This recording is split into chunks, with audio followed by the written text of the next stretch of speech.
आज बाघ एक बड़ा सा नक्शा तैयार करता है और इस नक्शे में अपने जंगल की विशाल नदी के मीठे पानी के सारे रास्तों के बारे में लिखता है।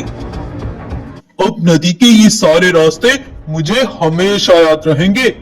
दरअसल इस बाघ के जंगल की ही एकमात्र ऐसी नदी है जो कि पानी से भरी हुई है।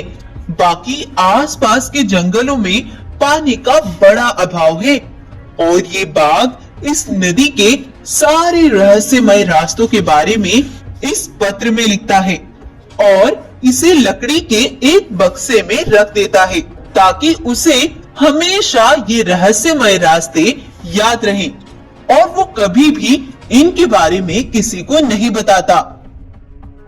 वहीं पास का एक घना जंगल था। इस जंगल में दो शेर भाई बगीरा और शेरा का राज था। इनके जंगल में पानी का बड़ा अभाव था। बेचारे जानवरों को कभी कभी प्यासा भी रहना पड़ता था। सूखा ज्यादा होने के कारण जंगल में हरी भरी घास तक नहीं थी, जिस कारण जानवर बहुत परेशान थे। उधर बाघ के जंगल में पानी का तो कोई अभाव नहीं था, लेकिन जब भी किसी जानवर को भूख लगती तो वो बिना दया किए किसी भी जानवर को बड़ी बेरहमी से मार दिया करते थे, फिर चाहे वो उनका मित्र या भाई ही क्यों ना हो। और तो और बाघ जिन जंगलों में पानी देता था वहां से मासूम जानवरों का सौदा करके उन्हें मार मार कर खा जाया करता था। बाघ के जंगल में कोई किसी पर रहम नहीं करता था। यहाँ सब एक दूसरे पर जुल्म करते थे। इधर बगीरा और शेरा के पास कुछ जानवर आते हैं।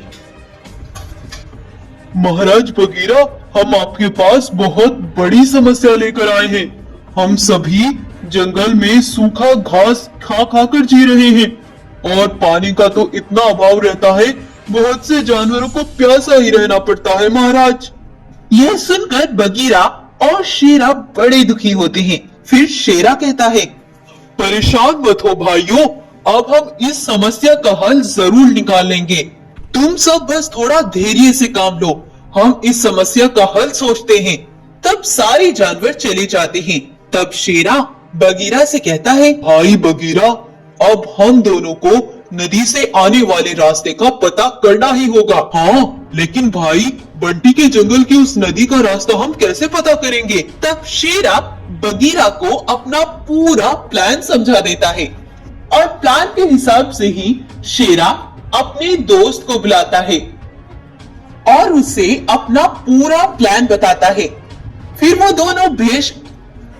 दोनों बगीरा और शेरा भेष बदलकर बंटी के जंगल के लिए चले जाते हैं।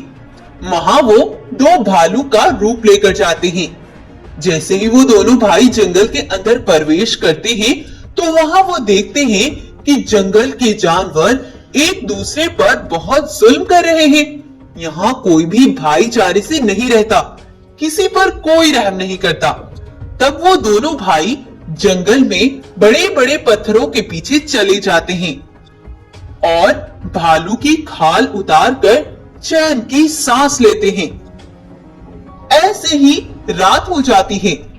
तब शेरा कहता है, बगीरा भाई, कल से चलकर मेरी हालत खराब हो गई है। मैं जंगल की इस नदी से थोड़ा पानी पीकर आता हूँ।